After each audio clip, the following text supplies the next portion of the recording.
Powered by the Montana Television Network. Montana This Morning continues on Q2, Montana's news leader. Good morning, and thanks for waking up with us here on Montana This Morning. I'm Samantha Harrelson in for Victoria Hill today. And I'm Ed McIntosh, as we've got some warmer temperatures building in next couple of days.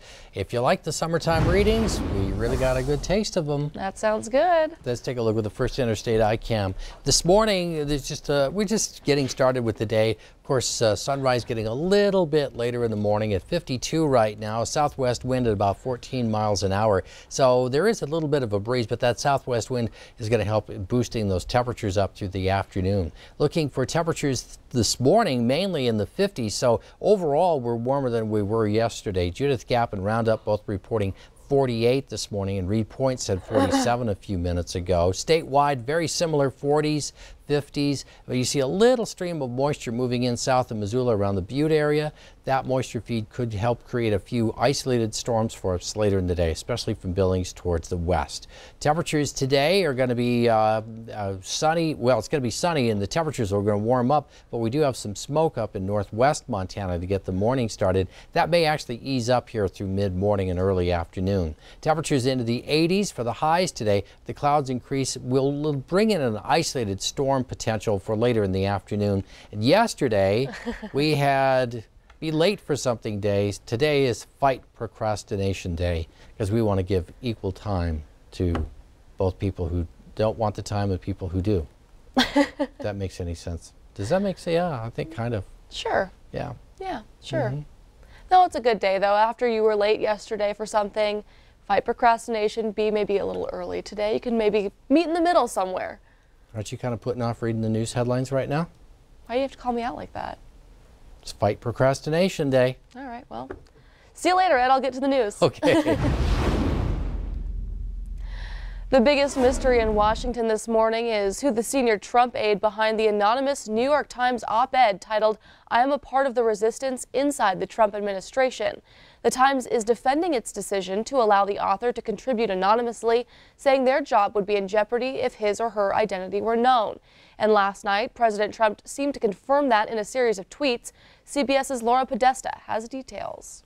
Editorial, can you believe it? Anonymous, meaning gutless, a gutless editorial. Shortly after reacting to the op-ed in the New York Times, President Trump tweeted a one-word question, treason, and called on the paper to turn over to the government the senior official who wrote the scathing piece. We have somebody in what I call the failing New York Times that's talking about he's part of the resistance within the Trump administration. This is what we have to deal with. In the op-ed, the author claims the president's impulsiveness results in half-baked, ill-informed, and occasionally reckless decisions, and that unsung heroes have gone to great lengths to keep bad decisions contained to the West Wing. This is what all of us have understood to be the situation from day one. Members of Congress say they're not surprised by what was written. Those of us who've been around him in moments when he's lost it understand that you don't want to be in the room and hear what he has to say.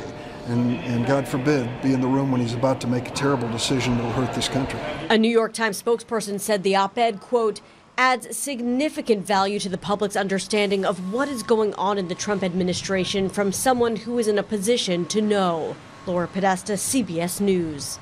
The op-ed came a day after reports of a new book by Bob Woodward titled Fear expressed similar efforts by the staff to tame the president's actions. President Trump called the book a work of fiction multiple times yesterday. And of course, the Magic City has been preparing for the president's arrival this afternoon. President Trump set to touch down and speak to a crowd of thousands in Billings this evening. The president will also stay the night here in Billings following his rally. Take a look at this map. North is on the right of your screen.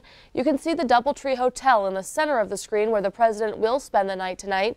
Starting at 2 o'clock this afternoon, Montana Avenue and 1st Avenue North between 26th and North 28th will be closed to vehicles but open to foot traffic. Authorities will be checking cars at North 27th just north of 1st Avenue North. The DoubleTree Hotel's parking garage will be closed to the public, but still open to hotel guests. However, vehicles will be subject to search. Billings Police Chief Rich St. John says you'll need your patience this evening, with as many as 10,000 people expected for the rally, and driving in the downtown area will be slower than usual, with closures and detour routes in effect. It's going to be a little bit of a delay while the route is cleared and while that motorcade is moving, but they get from point A to point B pretty quickly, and it's not that big of a delay. But we time and time again see people just say, well, I just need to go over there, I just need to go over there, so they're cutting through parking lots, they're dashing across the street. St. John says more than 100 Billings police officers will be on duty for the presidential visit, and when it comes to paying for those officers, it's taxpayer dollars. Historically, Chief St. John says Billings hasn't seen expenses like this before. In fact, the city is still trying to be reimbursed for the costs from Vice President Mike Pence's visit to Billings this past July. And we're told Air Force One will touch down in Billings around 5:30 this evening. The presidential motorcade will then travel down Highway 3. Each intersection along the route will be closed for roughly 15 minutes. Plus, the bench connector from Lake Elmo to Main Street will be shut down for the duration of the event tonight at Metro Park. As for airport operations, the procedures will be the same as when Vice President Mike Pence landed at Billings Logan International Airport. An advanced team, the Secret Service, and the White House staff have been working with airport management for the last week. The airspace around the airport will close prior to the Air Force One landing, and there can't be any movement at that time. So essentially, everything shuts down. Secret Service has requested that we block off a lot of the fence line that people would be able to view it from. They don't want any direct line of sight between the public and the aircraft. The plan is for the president and his motorcade to leave the airport within 10 to 15 minutes of landing. Everything should be fine for commercial flights with minimal delays. And from the arrival of Air Force One to the rally to the president's departure Friday morning, we'll have full reports on air and online starting this afternoon. Stay tuned to Q2, KTVQ.com, and our Q2 Facebook page for the latest updates and analysis. And now that we are in the heat of political season, there is no question our airwaves are filled with political ads. Right now, whether all the claims are true is at question. MTN's chief political reporter Mike Dennison has been fact-checking those ads for us. This morning, Mike has a closer look at the newest John Tester ad that accuses Matt Rosendale of money laundering, among other things. This ad is paid for and produced by the campaign of Democratic U.S. Senator John Tester. Here's how it opens. As Montana's insurance commissioner, Matt Rosendale's been busy running a money laundering scheme, dodging campaign finance laws and stuffing his own pocket. Well, not really. What Rosendale did is ask campaign donors to help pay off personal loans that he made to his unsuccessful 2014 campaign for the U.S. House. Several did so, and in the process gave Rosendale's Senate campaign more than the $5,400 per person limit. That's allowed as long as the extra pays off the old debt. Rosendale used some of that money to pay off part of the debt, but then loaned the same amount back to his Senate campaign in May. Rosendale's campaign notes correctly that he hasn't violated any campaign finance law or rule and reported it all publicly. The campaign also denounced the Tester ad, saying it falsely insinuates Rosendale did something wrong. The ad also makes these charges, including raising over $16,000 from insurance executives on a junket to Florida. Then cut himself a check to his personal account when he got back to Montana. That junket was a conference of workers' compensation insurers, where Rosendale made a presentation in May of last year. He did raise the money from insurance executives and used it to pay off part of the personal loan he made to his 2014 campaign. Again, nothing illegal or against any rule, and it's all in public records. It's also worth noting that Tester's campaign has accepted plenty from insurance interests in the past 18 months, at least $193,000, according to the Center for Responsive Politics. Perhaps a more pertinent question is, when it comes to health care and health insurance, where do these two candidates stand, and how does that affect Montanans? That's a story we'll be doing later this month as part of our campaign coverage. Reporting from Helena, Mike Dennison, MTN News. You can watch more of Mike Dennison's stories breaking down this year's political ads on our website, ktvq.com. Turning now to court news, a Glendive woman who allegedly left her 2-year-old in the car overnight while she went to a party says she's not guilty for the child's death. Via video, Ashley Howard pleaded not guilty to the charge of negligent homicide in front of a Cascade County judge. Court documents state the toddler was left in a vehicle on June 25th. Howard allegedly went to a party after a fight with her boyfriend, but did not bring the child in from the car. After about 15 hours, she returned to find the little boy hot, sweaty, and struggling to breathe.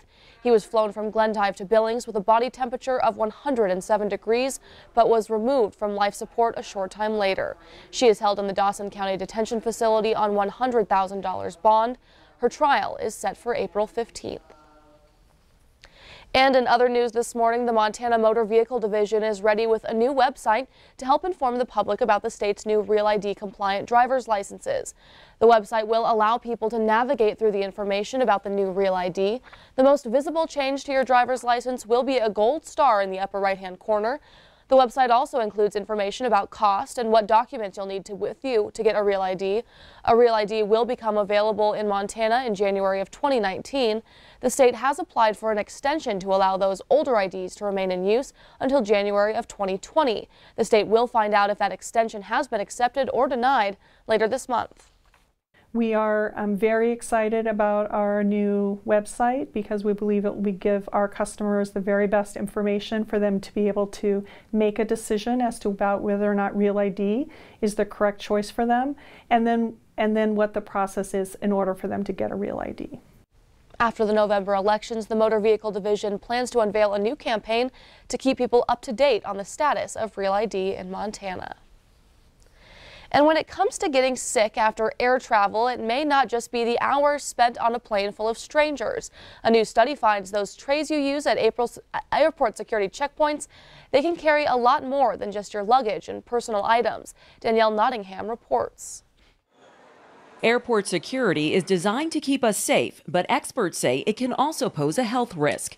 Researchers examined surfaces all around the airport for flu and cold viruses. They discovered the trays at checkpoints are the most contaminated, even more than bathrooms. Not the kind of news Vanessa Gonzalez wanted to hear. That's gross. I don't like that. The findings are outlined in a new report. Scientists tested plastic security bins at Helsinki Airport in Finland during peak flu season. Half carried evidence of at least one respiratory virus. A passenger has a virus and they breathe down into them.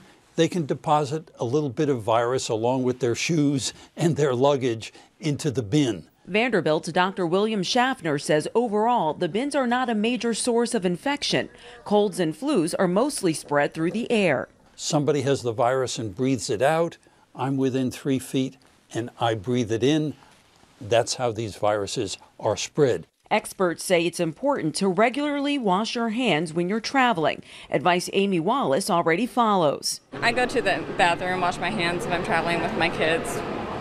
Carry the little bottle size hand sanitizer. Gonzalez also has a bottle ready to go.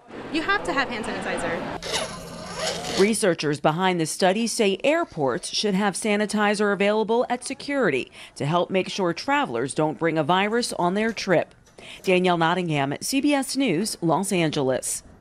Researchers also found germs on airport payment terminals, staircase rails, and passport checking, but trays carried the most. Well, stick with us here on Montana This Morning. Still ahead, a Montana artist capturing the spirit of the West. Lane Nordland has the story coming up in our Montana Ag feature. Right now it is 6:13, 51 degrees. The sun is just starting to come up. Stay with us. You're watching MTN News with Victoria Hill and Storm Tracker weather with Ed McIntosh. This is Montana This Morning on Q2, Montana's news leader.